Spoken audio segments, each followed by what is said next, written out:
What's up, man? Well, hey, first of all, I think we're going to have a lot of people joining us because obviously I personally, I can't even bring myself to talk about anything else right now. It just feels so ridiculous to try and conduct normal business and talk about normal things with all of this happening around us. So I just almost feel like we just got to keep talking this through until everybody, brings the temperature down and we come to some resolutions. Yeah, so here's where I'm blown away.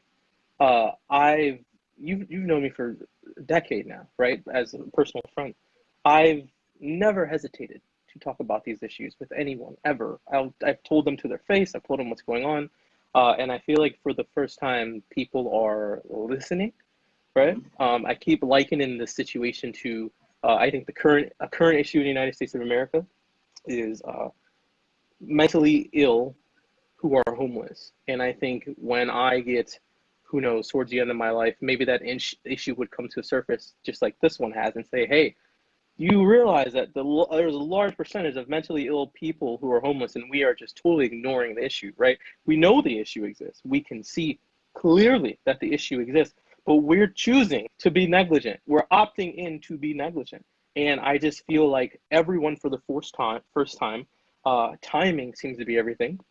We were forced to be at home, quarantine. Everyone seems to be at the tail end of their patience. And we all had to watch a 10-minute video of a man get lynched in the street. And it sat well with no one, regardless of where your party sit.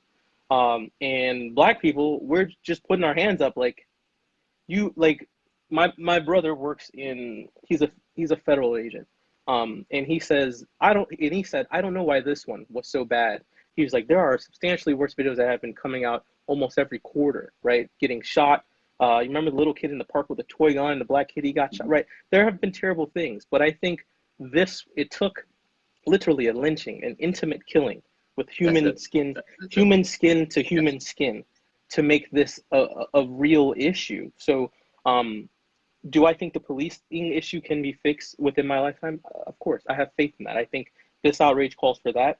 But I think the bigger issue is kind of what we're here for, right? The systemic and institutional racism that has been clear throughout the years, right? It's been obvious throughout the years, but it's been very convenient, I think, for white people to use the Reagan slogan of pick yourself up by your bootstraps, figure it out for yourself. And it's impossible to do because most white people have never been to the ghettos, right? Have you been to a school that has all Black kids? I have, right? Like, you have no idea what it feels like to be a second grader and everyone is hopeless from the second grade, right? Like, there are issues in every community, right? The kids go through issues and adults go through issues, but I feel like the systemic issue is, in my opinion, one we should be appalled with, that we are leaving Americans, people with a blue passport, with a social security number, out not to participate. And to make it out to participate, you literally have to win the Hunger Games, right? You have to be born like Michael Jordan genetics, born with Michael Jordan hard work, born with a Michael Jordan patience, right? Like, everyone loved, just not even a month ago, everyone was loving to see the story of Michael Jordan from a poor kid in North Carolina to triumph.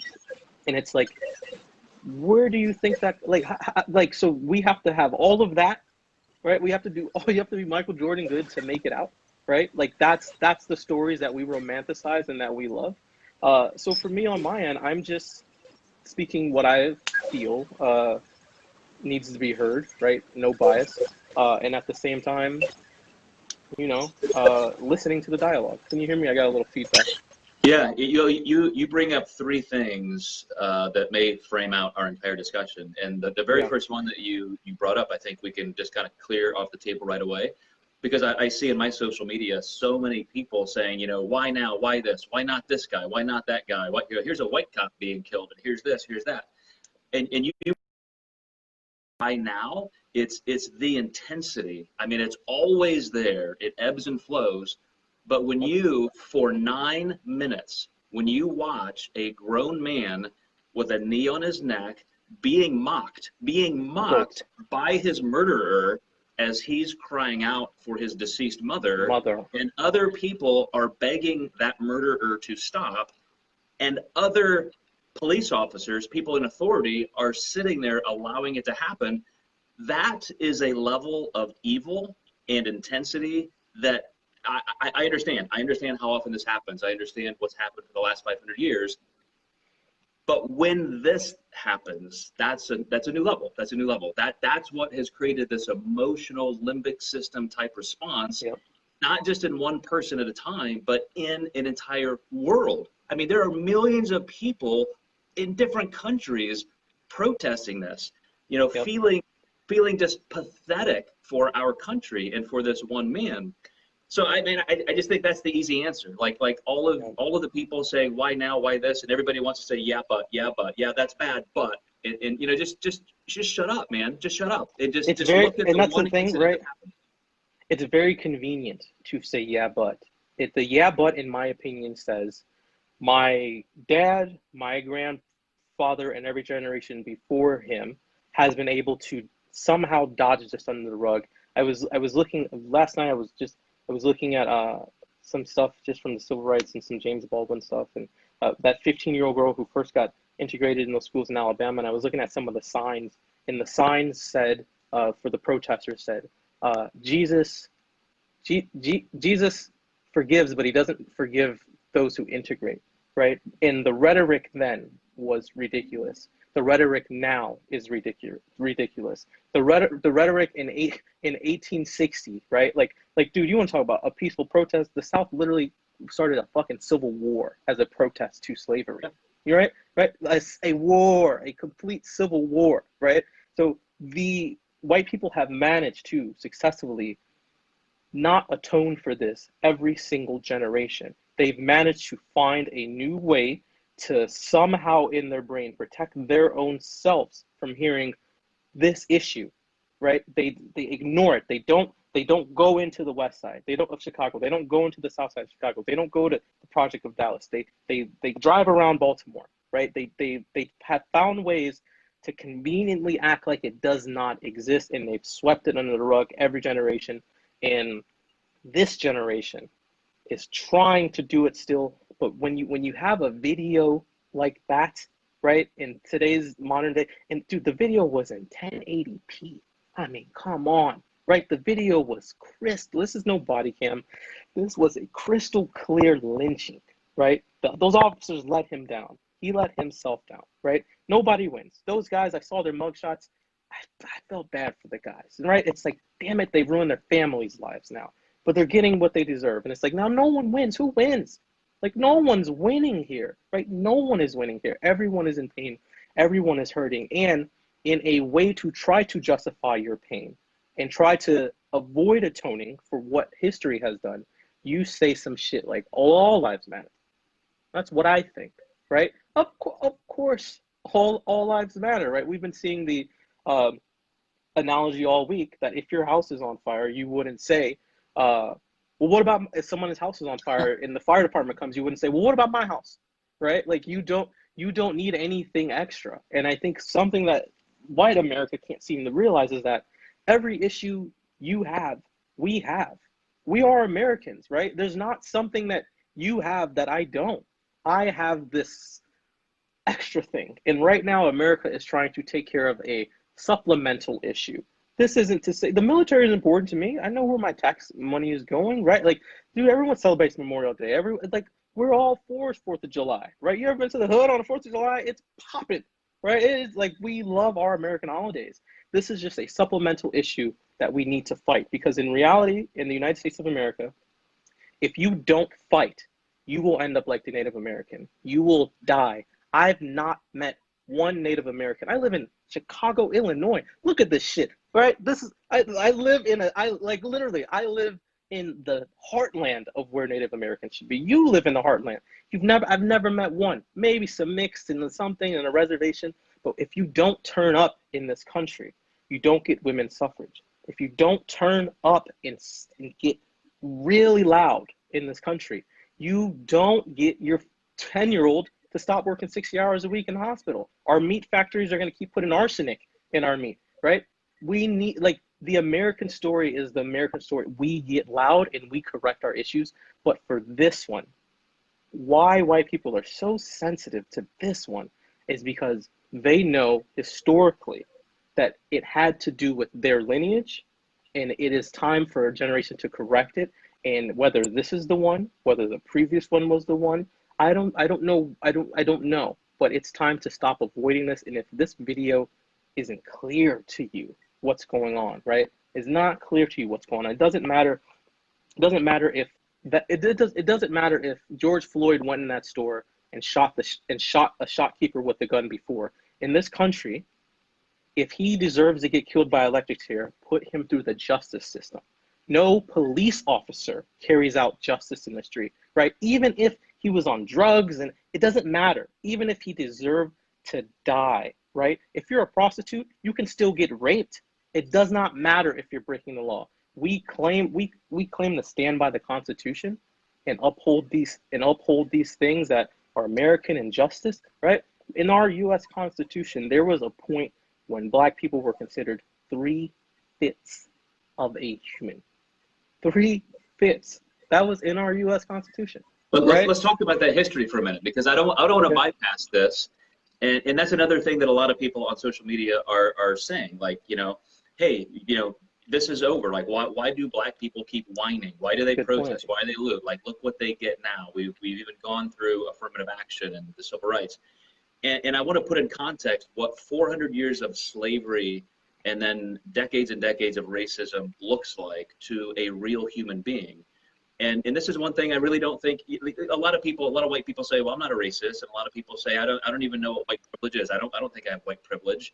And they don't get the fact that if I took your white family, your siblings, your parents, your children, and for 400 years, I put you in chains, and you had zero opportunity. I couldn't read. Education. I can't read. I'm not allowed to read.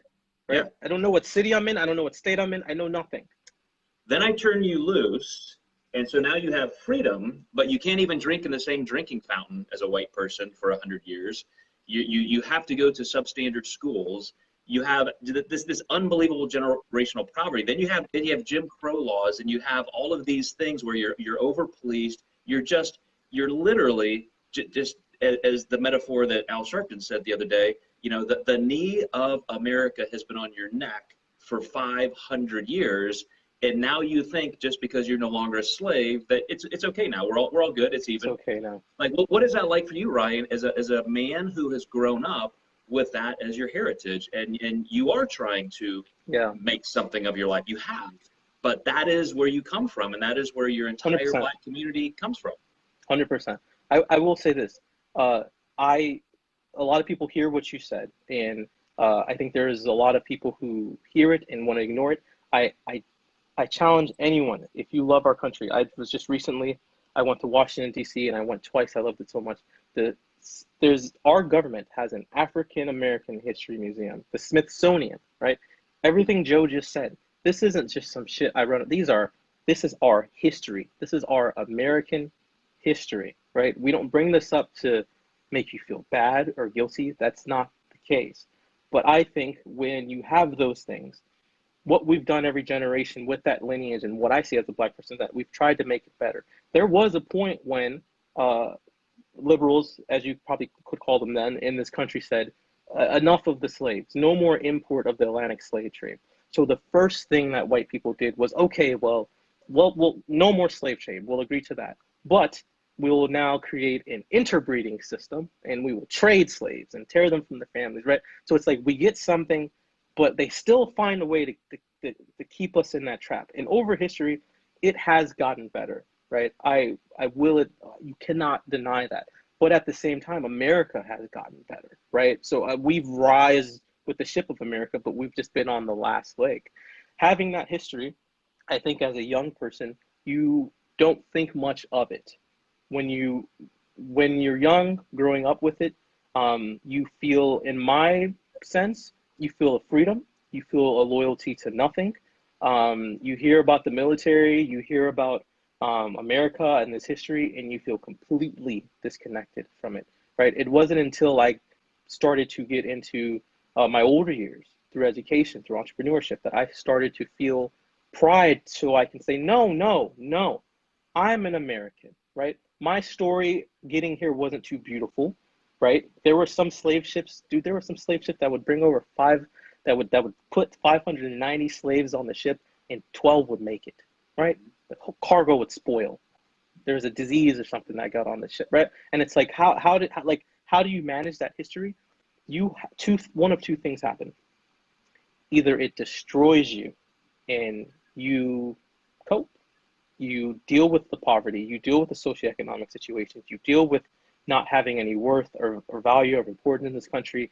Either it destroys you and you become part of the prison population. You rob and steal, you have no pride in yourself, or you have to be genetically, luckily, so incredibly strong, like a person like me, right? The amount of strength it takes for me to be me. What the country is asking for a Black person to make it is absurd. Dude, I am so unbelievably strong, right? For some reason, my family was able to make the adaptation and figure this thing out. But the percentage of me's, how many Black men have, of any of you watching this, how many Black men have you ever heard talk like this in your life, right? Not angry, not mad, but just clearly talking like this. I've slim to none, right? Slim to none. And I went to white schools, right? Slim to none. Very, very few. No, like, you're asking for America, you're asking for these people with that lineage to not be angry. You're asking them to let it go, to get over it. And at the same time, you'd like for them to figure it all out without you looking. And you get to have the convenience of looking the other way. So having that history, I have to be honest, it was very hard historically for Black Americans dealing with it. But it wasn't until the 60s and the 70s, thanks to people like James Brown, who gave us this idea of Black pride, who gave us this idea of, hey, you know what? You are beautiful. You don't have to straighten your hair. You can have nappy hair. You have a history that's more than just slavery. So Black people are only recently discovering their identity, their history, right? So for us to have some pride in who we are, I don't have the stories of, oh, my grandfather was a war general and I have pride. I don't have those, right?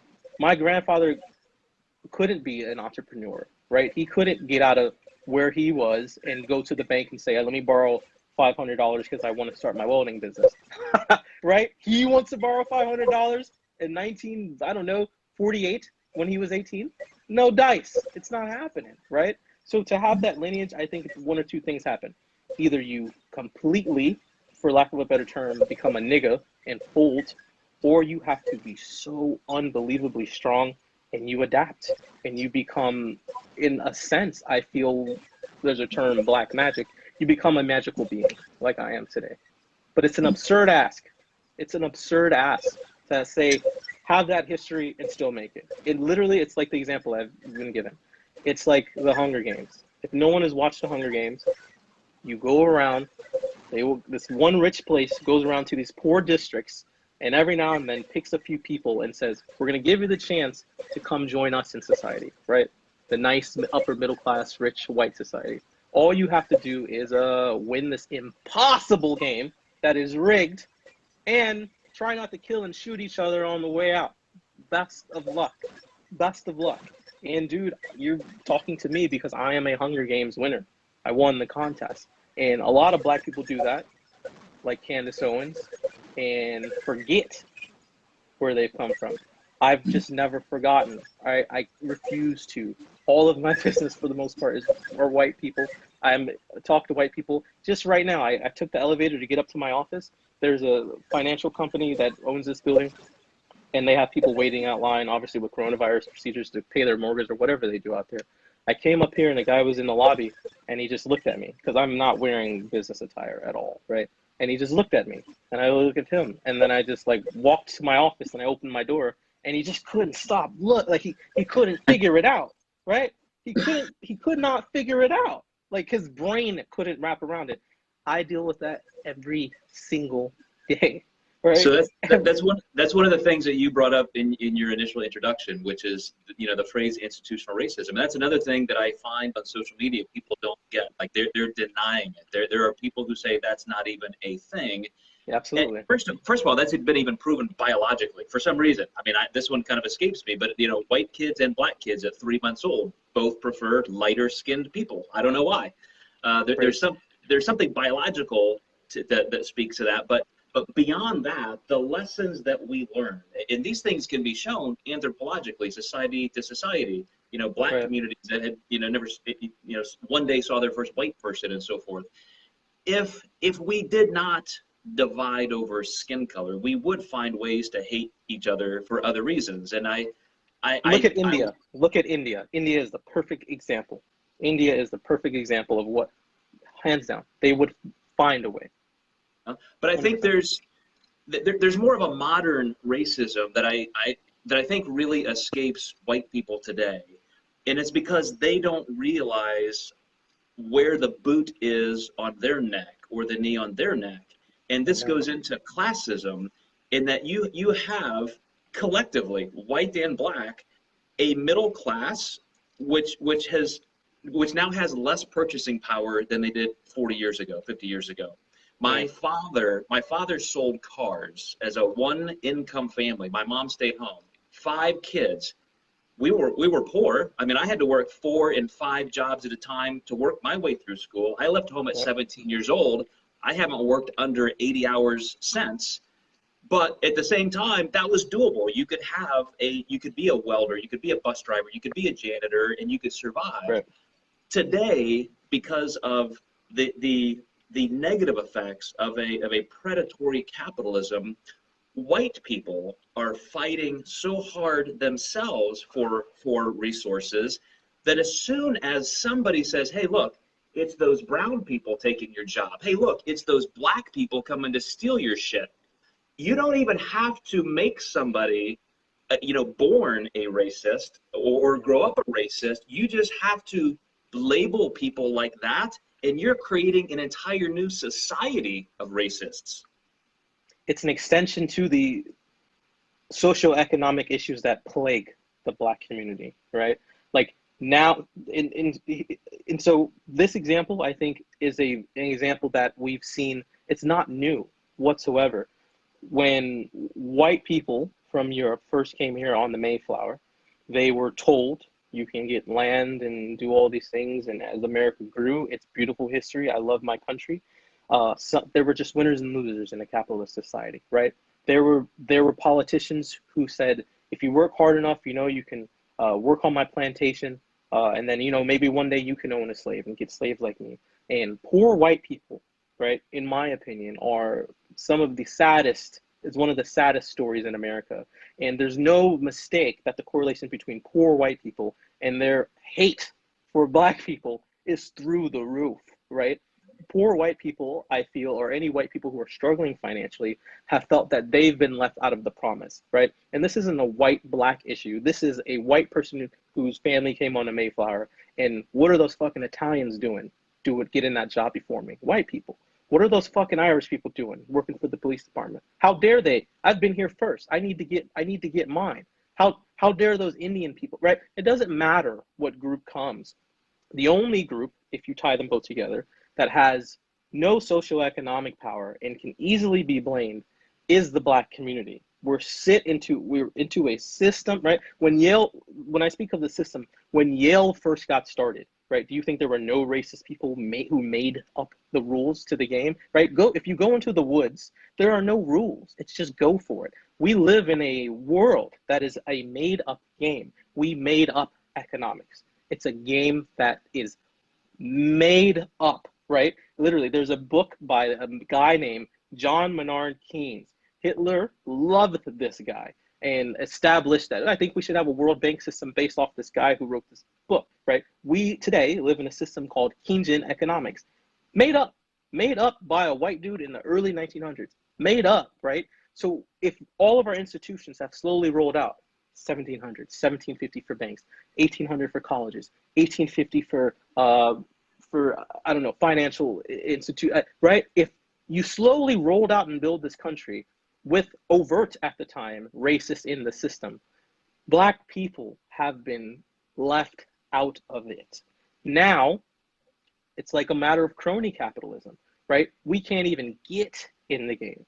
because we've been in the hole in the Hunger Games for so long, now we hate each other. Now we're killing each other, right? Like, we've been trying to survive in this hole for so long that we can't even look up out the hole and realize, like, holy shit, my own people, we are not the enemy, right? The enemy to us is no person living today. The enemy is history, right? History has not been kind to us. And this is documented. Like, literally, I'm telling you, like, the Smithsonian said, yep, this is, like, there's no liberal agenda, or, like, the Smithsonian has war museums who is proud of, like, there's no agenda in this. It's a historical fact. And for people to be negligent to that, to me, is mind-blowing. And where I feel in this kind of competition with white people being, as you said, with the middle class shrinking, being more competitive for resources, I think they're also less prone to help. My personal story, my family is from South America. They're from Guyana. Guyana is a third world country. It's very, very, very, very poor. It's a Caribbean country. The way I got into this country was through a white male who was a doctor. In Guyana, you didn't just watch kids. My grandma watched kids, cooked, drove. She did 5 jobs, right, for a family. And the family said, when we go back to the United States at Jackson Park on the south side of the hospital, they said, we can't do this without you. We're in Guyana investing right now, but we need to bring you.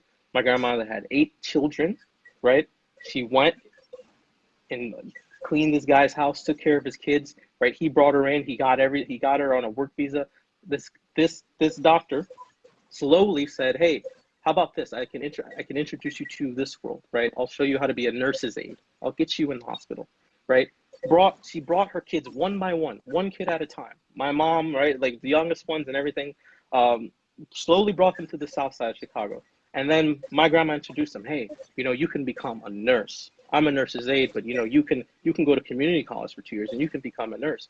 And you build on that, right? My grandma came first. She got in the skin through a white man. My parents built up. They were able to get associate's degrees and later a bachelor's degree. And then you have me. In 3 generations, one kind white man who recognized that this system was real has added a great American to this country, right? Has added a great upstanding citizen 3 generations later.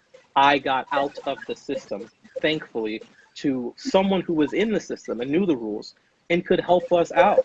So the rhetoric now, dude, for women to be empowered, emboldened, men need to bring them up, right? I need to bring women into to work. Like, we need to bring them up. Anyone in power needs to groom people. Joe, you've been a mentor to me for years. Like, you've groomed me. You've taught me stuff, and I thank you for it. If you look at this group of people and you have no care to help one of them ever, how is that helping this country ultimately, other than your own selfish needs of you just being afraid of competition, right? Exactly. So, you're in competition. That's the answer. And if I could interrupt for a second, a lot of people, if they even understood that history that you're talking about, up until the Revolutionary War, almost 80% of white people were indentured servants because of the same kind of capitalistic slavery mindset, because there was a literal secondary slave trade. So we were bringing over Africans, and as you said, I think about 80% of them died on the way. 125 million people, and about 25 survived to become slaves. But they were also going around Europe saying, "Hey, you want to be rich? You want to come to America? It's the land of the dreams. It's you don't even have to work and you're going to get rich. It's amazing. Look at all of this gold and so forth." And they would come over, and the scam was you would get on these boats, and then when you got to port, they would say, "Oh, by the way, the cost of the ship and your food and your this and your that was this." They would say, "Okay, now you have a $20,000 bill." And these people who thought, "Man, I already paid you back there. No, you can't even get off this ship." And so they would sell them into 3, 6, 12-year indentured servitude contracts. White people were treated as slaves, and then they too, when they were done with their indentured servitude, they were now released into society.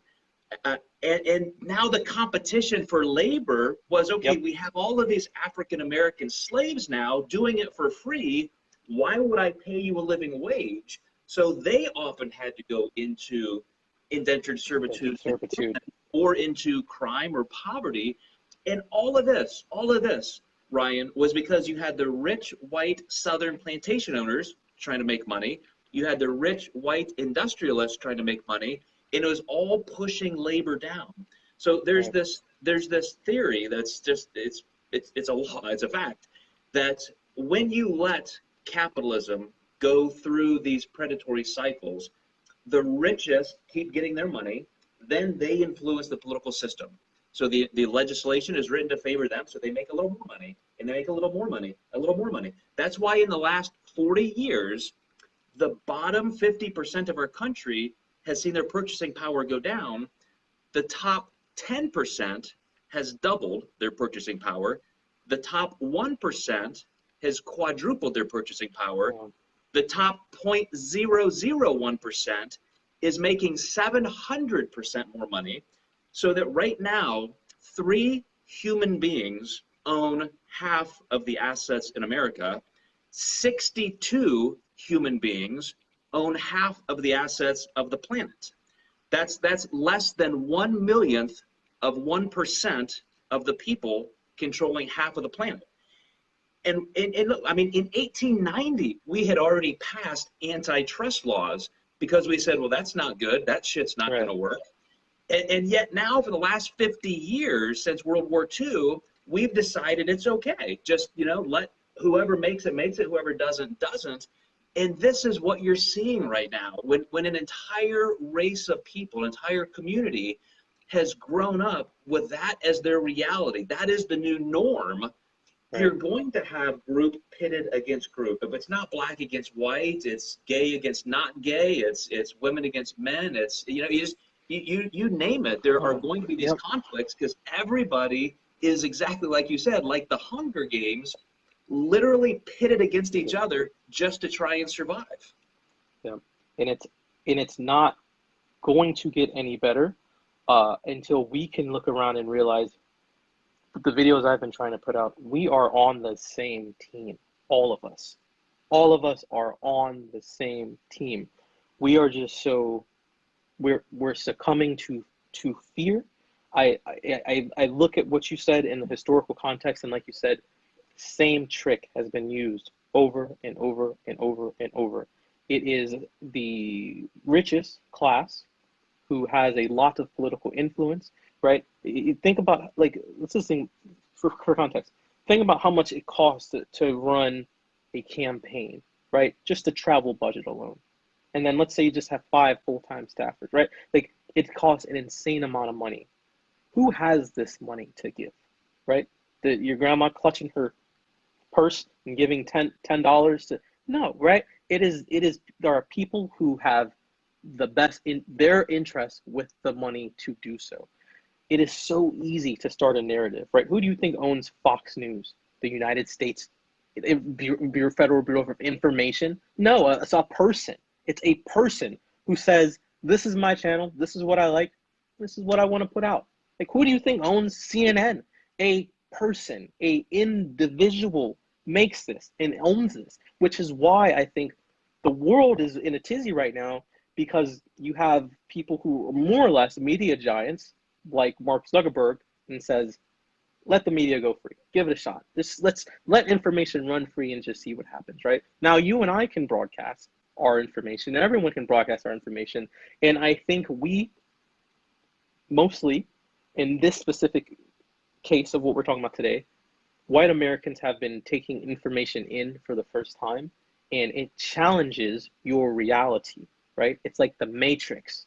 It's like, this can't, no, right? This can't be real, right? We have our things we want to believe. We really, really are sticking to our guns that Jesus Christ, the second coming, is happening.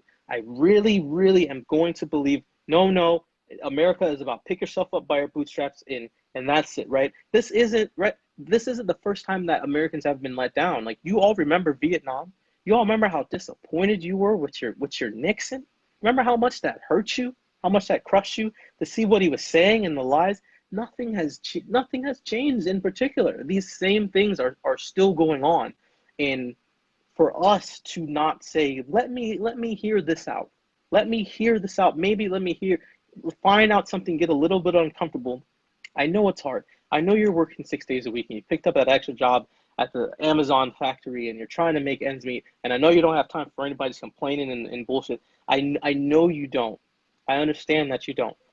It doesn't cost you anything just to listen and be like, shit, I didn't know that. You don't even have to act on it. But to have a knee-jerk response and just say, no, I don't think so, is ridiculous. All right? And I keep seeing these comments and I keep seeing these things. And the only thing I can think is like, what would Jesus do? That's not very Christ-like, right? Like I see these people who in the same vein are calling themselves Christians. And if you love the books of Mark, Matthew, and Luke, like you don't remember how Jesus treated the poor and the meek and the tired and the hungry, and you have your own meek, tired, and hungry for 400 years. You think we're opting in to be tired and hungry? You think this is a choice? It is real. And to say, I don't think so, all lives matter, whatever, right, is ridiculous. I have a cousin who's LAPD. I just talked to him, right? He's black, like me. What's going on? I have a brother who is in federal law enforcement, my blood brother, right? I say, what's going on? I have uncles, right? I work in the system. I have all my aunts are nurses, my mom, my dad was a Marine. I'm not anti-American.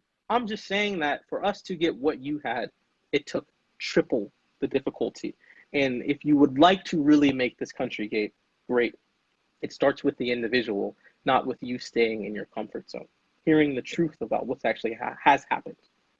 And that's, I'm gonna speak on that for just one sentence or two, because I don't want to get away from what can really make a difference. But I've had this rule with social media that, you know, even if I don't know you and you become a friend of mine because you want information I have, that's fine. I've never unfriended anybody unless they were just an incredibly hateful human being. Yeah. So maybe 5 people in 15 years.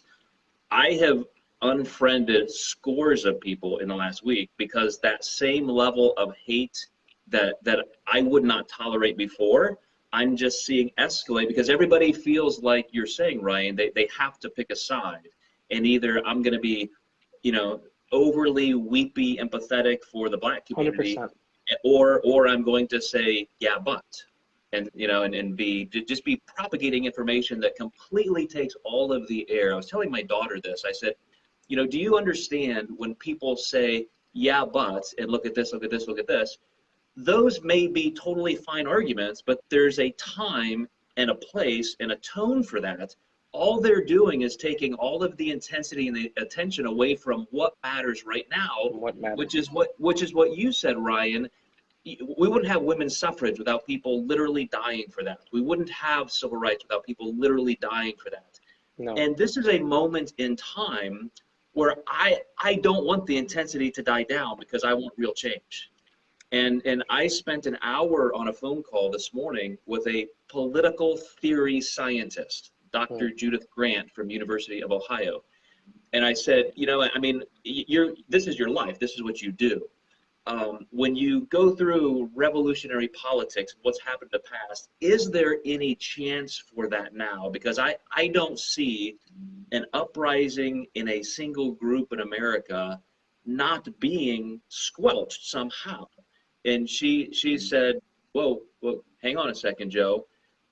She said, that was World War II. Like, we defeated Nazism. You know, you're talking about the Civil War. You're talking about this. You're talking about this. Like, it could happen today, but it would take a sustained effort, and it would take literally non-stop dedication and consistency and sacrifice until the change was made.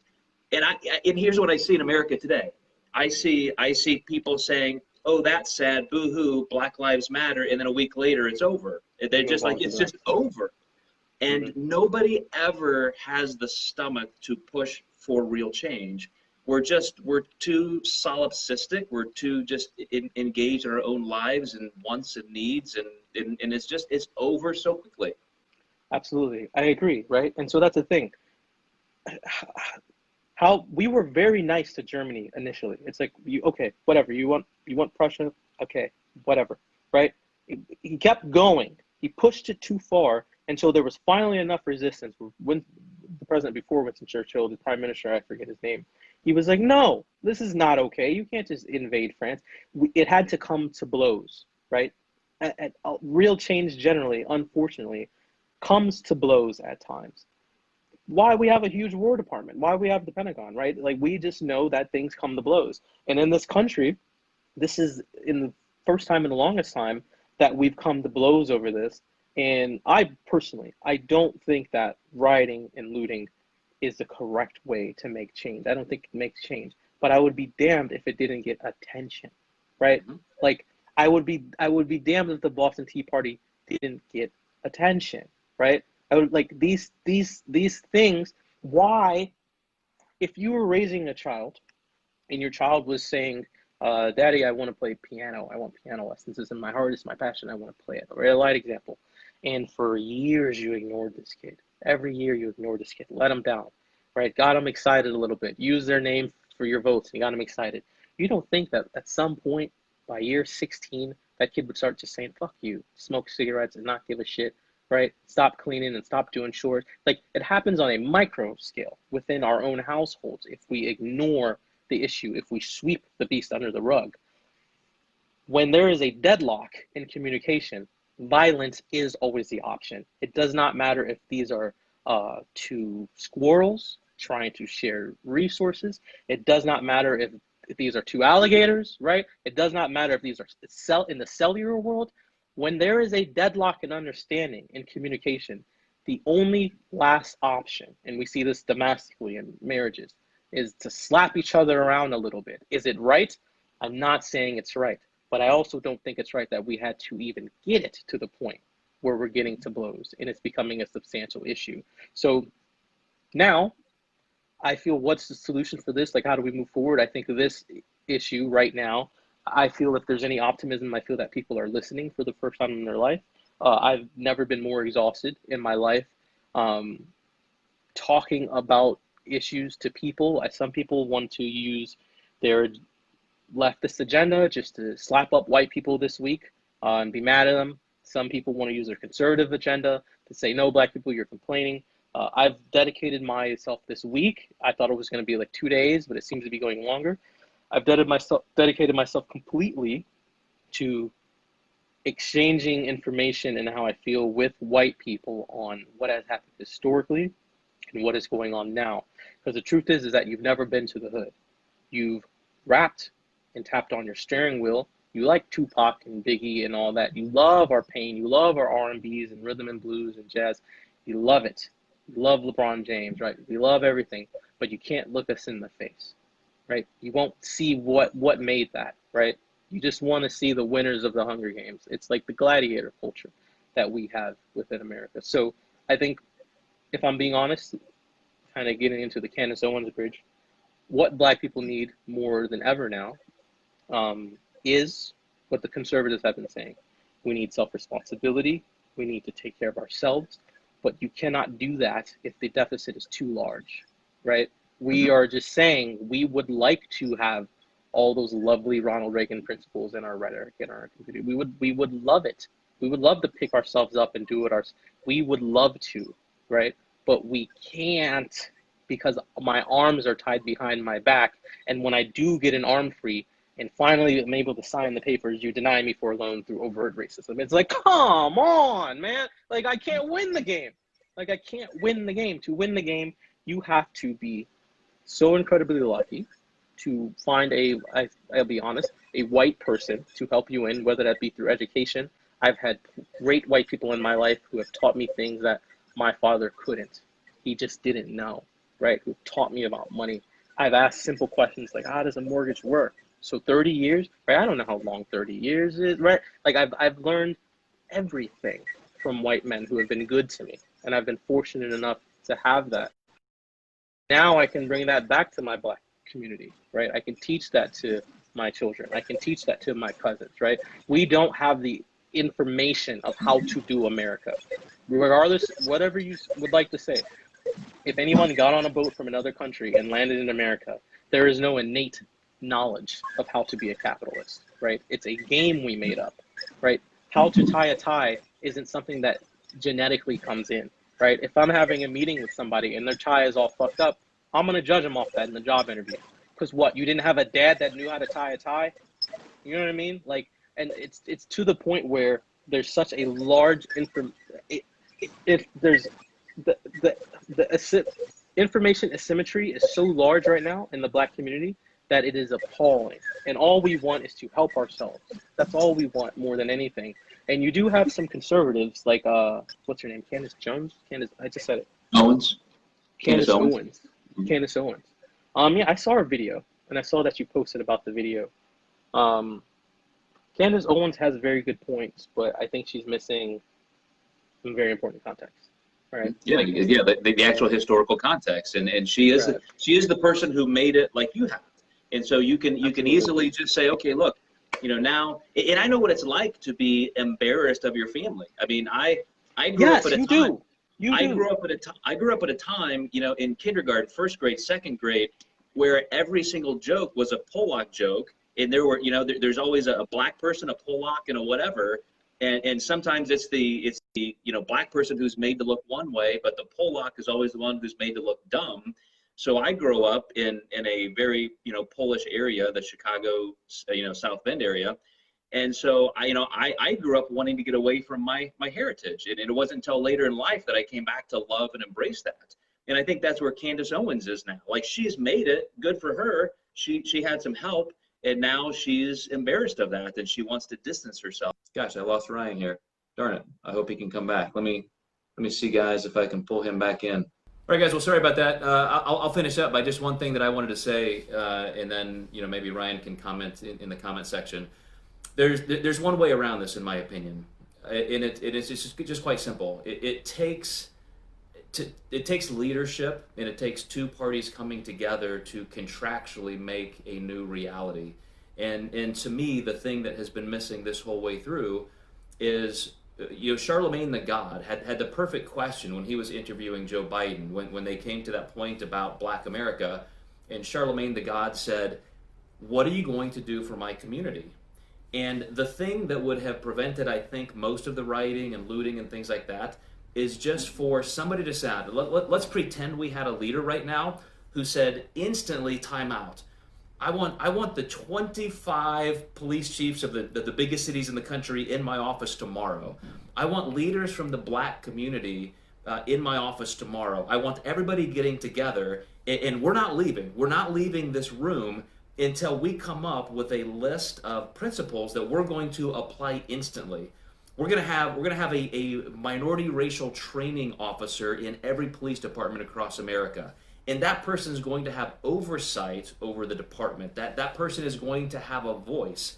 Those are the kind of things that could be happening right now, because when we get to a point where there is just this much tension and distrust and even violence, the only way we get through that is to have not only conversations like Ryan and I are having, but action. Have people who can say, this is what we are going to do. This is how we're going to take another giant step forward as a society. And that's what's been missing. That conversation is not happening. We have zero leadership on either side, even from the Black community. Where are the African American leaders saying, let's have that conversation? If the federal government won't ask for it, we will ask for it. Let us come appear before the Senate and let's talk about these things. Let's not just about policing, but other aspects of race relations. So to me, that's how we get through this. You're not going to solve it overnight. There's not going to be something that says, oh, here's the answer, now we're done, we all get along now. This is going to take hundreds of more years, and then, as I said, we're going to fight over things other than skin color, probably with the same level of intensity. But that's the kind of communication I think we need to have one-on-one with each other, and as different sectors of our society and government. So thank you guys for watching. Sorry that Ryan dropped there at the end. It looks like he had a little bit of trouble with his internet connection or something, but very happy that we got this far into it, and we'll both be happy to answer some questions or comment with you guys on the board here. So thanks, and you guys have a great weekend.